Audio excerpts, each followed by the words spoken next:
My dear lovely viewers, very welcome to Free Schooling 24 hour. Here we see gerund and infinitive. এখানে মূলত আমরা two plus infinitive ফর্মটি সাধারণত ব্যবহার করব। যাই হোক, আমরা সাধারণত জেরান্ট এবং ইনফিনিটিভকে চিহ্নিত করে থাকি, কিন্তু আমরা আমাদের রিয়েল লাইফ এক্সপিরিয়েন্সে প্র্যাকটিক্যালি আমরা কিভাবে ব্যবহার করতে পারি তাই মূলত দেখার চেষ্টা করব। Here we see এখানে আমি লিখে রেখেছি খাওয়া। ওকে, খাওয়া, নাওয়া, যাওয়া, গাওয়া, ওকে, অর্থাৎ গান করা, মানে যেই কোনো ব্যাপারটা অনেকটা কি, অর্থাৎ এখানে সাধারণ অর্থে ব্যবহার হচ্ছে। অর্থাৎ আমি বললাম যে খাওয়া, তাহলে এই খাওয়াটাকে আমরা কিভাবে লিখতে পারি? অর্থাৎ খাওয়া মানে হচ্ছে ইটিং লিখতে পারি, রাইট? ইটিং, খাওয়া। ওকে, অথবা আপনি ইটিং না লিখে এইভাবে লিখতে পারেন যে টু ইট, খাওয়া। অর্থাৎ আমি প্রথমে ইটিং, দ্যাট মিনস জেরান্ট লিখছি, আবারও টু ইট অর্থাৎ আমি ইনফিনিটিভ লিখছি, টু প্লাস ইনফিনিটিভ। ওকে, অর্থাৎ এই খাওয়া ইংরেজিটাকে আমরা কয়ভাবে বলতে পারছি? দেখুন, আমি জাস্ট আপনাকে পরিচয় করিয়ে দিচ্ছি। এখন খাওয়া, নাওয়া, যাওয়া, গাওয়া যত আছে সবকিছু কি আপনি এই জেরান্ট এবং এই ইনফিনিটিভের সাহায্যে খুব সহজেই করতে পারবেন, রাইট? ওকে, এরপর আমরা দেখি এখানে একটু বাড়িয়ে দিয়েছি। এখানে বলেছি আবারও যে ভাত খাওয়া। আমরা ক্রমান্বয়ে এই বাক্যটিকে অনেক বড় করব। ঠিক আছে? জি। অর্থাৎ এখানে আবারও দিয়েছি কি? ভাত খাওয়া। এখন আমাদের যেই ভাত খাওয়া এই অংশটাকে আমরা এই আগের মতোই ইটিং লিখব, ইটিং। এরপরে এই যে ভাত নাউন এই ফর্মটিকে এখানে বসিয়ে দেব, অর্থাৎ রাইস, অর্থাৎ ভাত খাওয়া, পেডি রাইস। ওকে, এখন প্রশ্নটা হলো, এটা আমরা প্রথমত করলাম জেরান্ডের সাহায্যে, কারণ আইএনজি যুক্ত ফর্ম আমরা জানি যে জেরান্ডের সাহায্যে আমরা করলাম। ওকে, তবে পুরো বাক্য যখন ফাইনালি হবে তখন আমরা বুঝতে পারবো এটা আদতে কি জেরান্ড নাকি এটা প্রেজেন্ট পার্টিসিপল, রাইট? আমরা সেটাও দেখার চেষ্টা করব। ওকে, এরপরে দেখি আমরা এখানে কি লিখতে পারি যে টু এ রাইস। ওকে, অর্থাৎ ভাত খাওয়া। এরপরে আমরা এখানে একটা ব্যাপার লক্ষ্য করি, দেখুন এখানে আছে খাও আর, এই যে র এর কাজটা আছে না, র এর কাজটা আছে। আমি আমার পূর্ববর্তী ভিডিওতে বলেছিলাম র এর কাজটা সাধারণত আমরা অফ দিয়ে করি। অন্যান্য প্রিপোজিশন আছে আমরা আপাতত দৃষ্টিতে অফ দিয়েই করব। ঠিক আছে? অর্থাৎ খাওয়া, খাওয়ার ইংরেজিটা আমরা লিখি ইটিং। ওকে, এখন এই র এর কাজটি ইংরেজিতে করার সময় আমরা সাধারণত অর্থাৎ এই ইটিং এর পূর্বে বসিয়ে দেব, অর্থাৎ নাউনের পূর্বে যেভাবে বসাই ঠিক পূর্বে বসিয়ে দেব। জাস্ট আমি শিখছি, এভাবে তো আর হয় না। আমরা যখন বাক্যটা তৈরি করব তখন হবে। ওকে, এরপরে আমরা এখানে একটু দেখতে পাচ্ছি, অর্থাৎ ফল খাওয়ার অভ্যাস। আমি এটা বললাম। তাহলে আমাকে যদি আমি খাওয়ার লিখি তাহলে কিন্তু এইভাবে লিখতে হবে, রাইট? তাহলে আমরা লিখতে পারি, অর্থাৎ আমরা কি লিখতে পারি? ফল খাওয়ার অভ্যাস। ওকে, এখন এই ফলটাকে কোথায় লিখব? দেখুন এখানে কিন্তু বলেছি ভাত খাওয়া, তার মানে ভাতটাকে এখানে এনে এই ইটিং এর পরে এখানে রাইস দিয়েছি। ঠিক তদ্রূপভাবে এখানেও হবে। ওকে, তাহলে আমরা এখানে একটু, আমি পুরো বাক্যটা তৈরি করলে আপনারা বুঝতে পারবেন। হয়তোবা অনেকের কাছে একটু এদিক ওদিক মনে হতে পারে, whatever। অর্থাৎ আমি এখানে প্রথমত আমরা কিন্তু পূর্ববর্তী ভিডিওতে দেখেছি, অর্থাৎ নাউন ফ্রেজ তৈরির যে ভিডিওটা আছে অফ কিভাবে ব্যবহার করতে হয় সেখানে দেখেছি যে আমরা সাধারণত এই র যুক্ত যেই ফর্মটি আছে, অর্থাৎ র বলতে এই আমরা যেটা জানি এর পরের যে নাউনটি থাকে অর্থাৎ তাকেই কিন্তু আমরা কি ইংরেজিতে প্রথমে ব্যবহার করি। তাহলে আমরা এখানে লিখতে পারি যে হ্যাবিট। এরপর আমরা কি লিখবো? হ্যাবিট অফ এই যে খাওয়ার, অর্থাৎ habit of eating. Okay, eating, sorry, eating rice. Okay, বা আমরা বলতে পারি আপনি ফল বা ইটিং ফ্রুটস, সেটাও দিতে পারি। ওকে, ফ্রুটস। অর্থাৎ এখানে অর্থটা হলো কি যে ফল খাওয়ার অভ্যাস। বুঝতে কি কষ্ট হয়েছে? দেখুন, যদি আপনি এই ব্যাপারটি বুঝতে আপনার খুবই কষ্ট হয় বা আপনি বুঝতে না পারেন তাহলে আমি বলব নাউন ফ্রেজের যে ক্লাসটি আছে অর্থাৎ অফ যুক্ত করে কিভাবে করতে হয় সেই ক্লাসটা আপনি দেখতে পারেন। তারপরও আপনি এই ক্লাসও বুঝতে পারবেন, জাস্ট একটু ওয়েট করেন, তাহলেই বুঝতে পারবেন। ওকে? এটা কিন্তু একেবারে প্রাইমারি লেভেলের, রুডিমেন্টারি লেভেলে যারা আছেন তাদের জন্যই মূলত এটা। এরপর আমরা এখানে একটু লক্ষ্য করি, এখানে আছে যে নিয়মিত ফল খাওয়ার অভ্যাস। অর্থাৎ আমরা বাক্যটাকে পূর্ণাঙ্গ বাক্যে পরিণত করতে যাচ্ছি। ওকে? এখানে আবার একটা প্রশ্ন থাকতে পারে যে এই এর কাজটা আমরা ইনফিনিটিভ দিয়ে করতে পারবো কিনা? এই এর কাজটা ইনফিনিটিভ দিয়ে। না, আপাতত এর কাজটা আমরা ইনফিনিটিভ দিয়ে করতে পারবো না। যদি সম্ভব হয় সেটা আমরা পরে দেখব। ওকে? অর্থাৎ এই এর কাজটি অর্থাৎ ভার্বের পরে হোক, নাউনের পরে হোক, এই এর কাজটি আমরা ইনফিনিটিভ দিয়ে করতে পারবো না। আমাদের সেই ক্ষেত্রে জেরান্ডের সাহায্য নিতে হবে। দ্যাট মিনস অফ যুক্ত করে জেরান্ডের সাহায্যটা নিতে হবে। ওকে? অর্থাৎ আমরা জানি যে কোনো প্রিপোজিশনের পরে যখন আইএনজি যুক্ত ফর্ম ব্যবহার হয় তাকে কি জেরান্ড বলা হয়। বুঝতে পারছেন কি? ওকে। জি, আমরা সামনের দিকে যাই। এরপরে এখানে লেখা আছে যে নিয়মিত ফল খাওয়ার অভ্যাস। তার মানে আমরা কি লিখতে পারি? যে নিয়মিত ফল খাওয়ার অভ্যাস, রেগুলারলি, বা আমরা এটাকে না দিয়ে নিয়মিত ফল খাওয়ার অভ্যাস। তার মানে আ আমরা এইভাবে লিখতে পারি। ওকে। আমরা এইভাবে লিখতে পারি যে habit of eating, eating fruits regularly. Regularly এই পর্যন্ত আমরা লিখলাম। ওকে? অর্থাৎ habit of eating fruits regularly. অর্থাৎ এখন অনেকে বলতে পারেন এই নিয়মিত ব্যাপারটা আমি এখানে, অর্থাৎ এটা কিন্তু অ্যাডভার্ব অফ ফ্রিকোয়েন্স, অর্থাৎ এটাকে আমি এখানে বসালাম কেন? ওকে, আমি কাজটা শেষ করি তারপরে।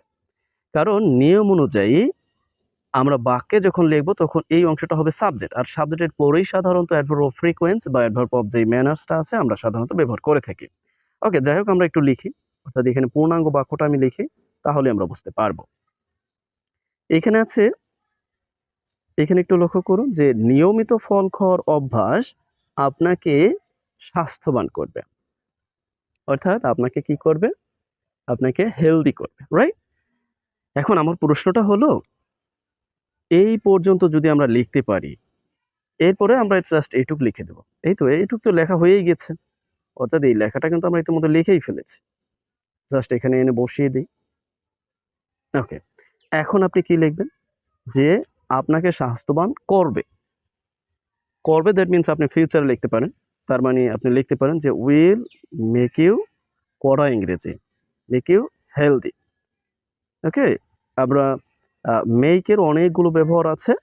অর্থাৎ কোন, কোন অর্থে ব্যবহার হয়, মেক দিয়েও একটি ক্লাস আছে। অনেক অর্থ দেয়। প্রায় ১০ থেকে ১৫ টা অর্থ দেয় এই মেক। ওকে? সেই ক্ষেত্রে আপনি একটু দেখে নিতে পারেন মেক এর ক্লাসটি। যাই হোক, অর্থাৎ তার মানে আপনাকে স্বাস্থ্যবান করবে। রাইট? এখন এই সেন্সে আপনি কিন্তু হাজার বাক্য তৈরি করতে পারেন। অর্থাৎ যতক্ষণ পর্যন্ত আমি আইএনজি যুক্ত ফর্মের পরে ভার্বের সাথে আইএনজি সরি, অর্থাৎ অফ এর পরে বা প্রিপোজিশনের পরে আইএনজি যুক্ত ফর্ম দিচ্ছে, দ্যাট মিনস ততক্ষণ পর্যন্ত এটা হচ্ছে জেরান্ড। ওকে। এখন প্রশ্নটা হলো এই যে অর্থাৎ ইনফিনিটিভ, ইনফিনিটিভ দিয়ে আমরা কিভাবে বাক্য তৈরি করতে পারি? এটা তো জেরান্ড যুক্ত করে করলাম। এখন আমি শুধু ইনফিনিটিভ দিয়ে করব এইখানে। যেমন আমি বললাম যে টু, এইভাবে বললাম যে to eat rice. To eat rice আমরা লিখতে পারি যে বাঙালিদের অভ্যাস।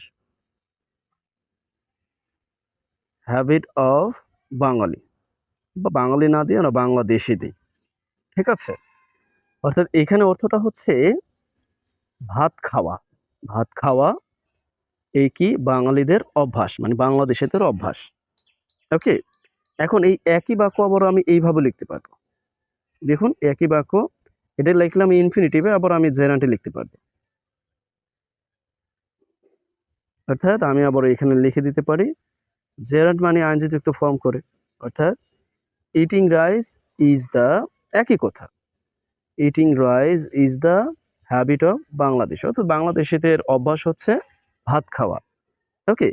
আবারও এই কথাটি আমরা যদি একটু উল্টিয়ে দিই, কোনো সমস্যা নেই। আবার উল্টিয়ে দিতে পারবো। ওকে? অর্থাৎ এই কথাটা যদি আমি উল্টিয়ে এইভাবে দিই, অনেকের কাছে এটা একটু খটকা লেগে যায় যে আসলে ব্যাপারটা কি?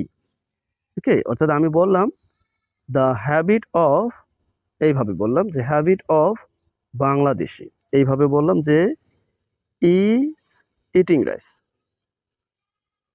Eating rice. জি। এখন অনেকে দেখে বলতে পারেন যে এটা তো কন্টিনিউয়াস ফর্ম দেখাচ্ছে, রাইট? কিন্তু নট।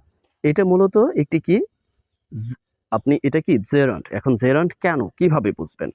কারণ বোঝাই যাচ্ছে যে বাংলাদেশের মানুষের অভ্যাস এখানে কি ভাত খাওয়া। অথবা আপনি যদি এই যে এখানে এনে দেন, শুরুতে এনে দেন অর্থাৎ ভাত খাওয়া। মানে এখানে কিন্তু কাজ করতেছে না। মানে এটা কিন্তু করতেছে না। অর্থাৎ আ ওই অভ্যাসটা বাংলাদেশের অভ্যাসটা এটা কিন্তু কোনো কাজ করতেছে না। কাজ করতেছে এটা জেনারেল অর্থে অর্থাৎ ভাত খাওয়া, রাইট? আশা করছি বুঝতে পেরেছেন যে আমি কি বোঝাতে চাচ্ছি। ওকে? অর্থাৎ এখানে জেরান্ড ফর্ম। এখন আপনি যদি এইখানে আবারও চান যে না আমি টু ইট রাইস দিব, হ্যাঁ, সেটাও সম্ভব। সমস্যা নেই। অর্থাৎ আপনি ইনফিনিটিভ দিবেন, সেটাও সম্ভব। ইনফিনিটিভ। কিন্তু আপনি এই র এর কাজটি কিন্তু ইনফিনিটিভ দিয়ে করতে পারছেন না আপাতত। ঠিক আছে? যদি প্রয়োজন হয় আমি দেখাবো। অর্থাৎ এই যে র এর কাজটি আপনাকে অফ যুক্ত করে জেরান্ড করেই করতে হবে। ঠিক আছে? যেই কোনো ভার্ব। তার মানে হচ্ছে যেই কোনো ভার্বের বিশেষ করে যদি আপনি র এর কাজটি করতে চান। যেমন খাওয়ার, যাওয়ার, নাওয়ার, গাওয়ার, নাচার, ওকে? ফুল তোলার, অনুসন্ধান করার, তারপর হচ্ছে গাছ কাটার। এই যে কাটার, এই যে র এর কাজটি আপনাকে কি অফযুক্ত করেই করতে হবে। হ্যাঁ, অন্যভাবে করতে পারবেন। কিন্তু আপনি যদি এইভাবে বুঝেন এটা সহজ না? যাই হোক। এরপরে দেখুন এরকম আছে। আপনার জন্য কাজ। আপনি একইভাবে করবেন। আপনার জন্য কাজ। অর্থাৎ আপনি একইভাবে যেভাবে আমি এপ্লাই করলাম সেভাবে। অর্থাৎ আপনি ইনফিনিটিভ এর সাহায্য নিবেন, জেরান্ড এরও সাহায্য নিবেন। আমি আগেই বলছি জেরান্ড এর অবস্থান বিশেষে অনেকগুলো অবস্থান আছে। আমি কিন্তু জেরান্ড কোথায় বসে, কেমনে বসে, কিভাবে বসে সেগুলো বলছি না। অর্থাৎ কত প্রকার জেরান্ড তা বলছি না। আমি কিন্তু শুধুমাত্র বলছি যে আমরা কিভাবে এপ্লাই করব। ওকে? আ যদিও জেরান্ড সম্পর্কে আপনি বিস্তারিত জানতে চান তাহলে জেরান্ড সম্পর্কে আমার ক্লাস দেওয়া আছে, দেখে নিতে পারেন। এখানে জাস্ট আমরা এপ্লাই করছি। আবার আপনি ইনফিনিটিভ সম্পর্কে জানতে চাইলে ইনফিনিটিভ সম্পর্কে ক্লাস দেওয়া আছে, আপনি দেখে নিতে পারেন। ওকে, যাওয়া, স্কুলে যাওয়া। নিয়ম অনুযায়ী লিখে ফেলবেন। স্কুলে যাওয়ার রাস্তা লিখে ফেলবেন। তার মানে এই অফ যুক্ত করে এই কাজটি করবেন। জানি না যে আসলে কতটুকু সম্ভব। ওকে? জি, আপনি করবেন। এরপরে আসছে হচ্ছে দাবি করা। এখন দাবি করার ইংরেজিটা কি? আমরা এই সেন্সে যদি লিখি তাহলে আমরা কি লিখতে পারি? ওকে? যদি ২ ফর্মে লিখতে পারবো কিন্তু। রাইট? একটা লিখতে পারবো ক্লেইমিং, দ্যাট মিনস জেরান্ড দিয়ে আবারও কি লিখতে পারবো? যে টু ক্লেইম অর্থাৎ দাবি করা। রাইট? এরপর আমরা কি লিখতে পারি এখানে? একটু লক্ষ্য করুন এখানে আমরা কি লিখতে পারি? যে মৌলিক অধিকার দাবি করা। তাহলে আমরা একইভাবে লিখব যে ক্লেইমিং যেটা হচ্ছে আমরা বলতে পারি যে ফান্ডামেন্টাল রাইটস মৌলিক অধিকার দাবি করা। রাইট? আবারও আমরা চাইলে এটাকে এইভাবে লিখতে পারি। অর্থাৎ এজ এ সাবজেক্ট হিসেবে আপনি দারুণভাবে ব্যবহার করতে পারবেন। আবার অবজেক্ট হিসেবেও ব্যবহার করতে পারবেন। অর্থাৎ claim to claim fundamental fundamental fundamental rights দাবি করা। ওকে? অর্থাৎ এইখানে আবার আমরা লিখে দিচ্ছি। অর্থাৎ সাহস, সাহসিকতা। ওকে? তার মানে আমরা যদি লিখি যে মৌলিক অধিকার দাবি করার সাহসিকতা, সাহসিকতা সরি।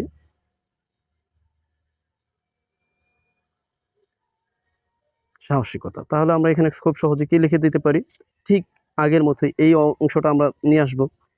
শুধুমাত্র সাহসিকতাটাই এখানে লিখে দেব শুরুতে। তার মানে অডাসিটি জি। অনেকের কাছে হয়তোবা বলতে পারেন এটা তো মামুলি ব্যাপার যে জি, আপনার জন্য মামুলি ব্যাপার কিন্তু যারা পারেন না তাদের জন্য অনেক বড় সমস্যা। তাদের জন্যই ভিডিওটা তৈরি করেছি। ওকে? অডাসিটি। এরপর আমরা লিখে দিলাম এই যে অংশটি আছে অর্থাৎ এখন যেহেতু আমরা এই যে করার র এর কাজটি এখন আমি কি টু দিয়ে করব না অফ দিয়ে করব? অর্থাৎ আমাকে অফ দিয়ে করতে হবে। এইজন্য আমাকে এই জেনারেল ফর্মের অংশটা আনতে হবে। ঠিক আছে? এই অংশটা আমি এখানে এনে দিয়ে দিলাম। হয়ে গেল। ওকে? অর্থাৎ অডাসিটি অফ ক্লেইমিং ফান্ডামেন্টাল রাইটস অর্থাৎ এই যে ফান্ডামেন্টাল যে মৌলিক অধিকার দাবি করার সাহসিকতা। এরপর আপনি একটা বাক্য লিখে ফেলতে পারেন। সাহসিকতা কি হতে পারে? Is the best way. Best way of আমরা বলতে পারি যে রিচিং, মানে বেস্ট ওয়ে। আবার দেখুন, অর্থাৎ আমি আবার লিখছি পৌঁছানোর, এই জন্য আবার অফ দিয়েছি। বুঝতে পারছেন কি? তার মানে কি? আবার অফ দিয়েছি। তার মানে আমি র এর কাজটি করতেছি, সেটা ভার্বের ক্ষেত্রেও করতেছি, নাউনের ক্ষেত্রে করতেছি। আমি জানি না আপনাদের এই ব্যাপারে অনেকেই অবগত আছেন, তারপরেও আমি আবার বলছি, অর্থাৎ is the best way of reaching, পৌঁছানোর। ওকে, এরপর লিখে দিলাম যে ইয়োর গোল, আবার ইয়োর বডিবে ইয়োর গোল লিখে দিলাম, অর্থাৎ আপনার গোলে, আপনার গোলগুলোতে পৌঁছানোর একটি ভালো রাস্তা। এই তো, অর্থাৎ আপনি দাবি করলেই তো আপনি পাবেন, আর আপনি পালে যদি পেয়ে যান তাহলে তো আপনার গোলে পৌঁছাতে পারবেন। একই রকম ভাবে আপনার জন্য কাজ।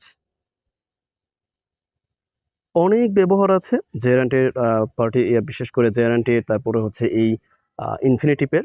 আমরা এগুলোকে ধারাবাহিকভাবে দেখার চেষ্টা করব। ঠিক আছে? আবার আপনি চাইলে শুধুমাত্র এটা দিয়েও কিন্তু তৈরি করতে পারেন। যে টু ক্লেইম ফান্ডামেন্টাল রাইট, অর্থাৎ এই যে ফান্ডামেন্টাল রাইট দাবি করা, এই পর্যন্ত লিখে দিতে পারেন। সমস্যা নেই। অর্থাৎ আপনি তো এই পর্যন্ত যদি লিখে দেন সমস্যা তো নাই। এই তো। অর্থাৎ এখানেও কিন্তু হচ্ছে টু ফান্ডামেন্টাল রাইটস, অর্থাৎ এই রাইটস গুলোকে দাবি করা is the best way of reaching your goal. হয়ে গেল। অর্থাৎ এখানেও হচ্ছে, এখানেও হচ্ছে। তবে এখানে এই যে দাবি করার এই কাজটি কিন্তু হচ্ছে না এই টু দিয়ে। এখানে হচ্ছে দাবি করা, আর এখানে হচ্ছে দাবি করার সাহসিকতা। বুঝতে পারছেন কি? ওকে, জি। আরো বিস্তারিত আমরা বলবো। আপনার এই কাজটা আপনি করে দিবেন। এরপর আপনার রেসপন্স এবং অন্বেষণ করা, তথ্য অন্বেষণ করা, তথ্য অন্বেষণের প্রবণতা, এটা আপনি করে দিবেন এবং আপনি বাক্য তৈরি করে দিবেন। তাহলেই আমার যে এই ছোট্ট ভিডিও এর সার্থকতা পূর্ণ হবে বলেই আমি আশা ব্যক্ত করি। জি, আমি ঠিক যিনি এবং যে মনে করবেন যে এটা প্রয়োজন, তিনি কমেন্ট করে আমাকে অবগত করবেন যে এটা আপনার জন্য প্রয়োজন। তাহলে আমি পরবর্তী যেই ধাপগুলো আছে, পরবর্তী যে বাকি কাজগুলো আছে সেগুলো করব। ওকে। আজ এই পর্যন্তই, ভালো থাকুন। Best wishes for you.